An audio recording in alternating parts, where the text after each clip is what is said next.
जय त्वं देवि चामुण्डे जय भूतापहारिणी जय सर्वगते देवी कालरात्रि नमोऽस्तु ते जयन्ती मङ्गला काली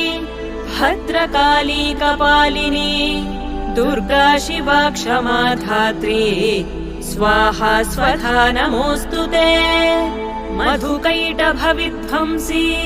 विधातृवरदे नमः रूपं देहि जयं देहि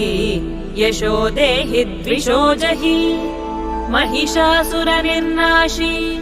भक्तानां सुखदे नमः रूपं देहि जयं देहि यशो देहि द्विषो जहि धूम्रनेत्रवधे देवी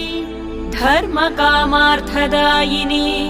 रूपं देहि जयं देहि यशो देहि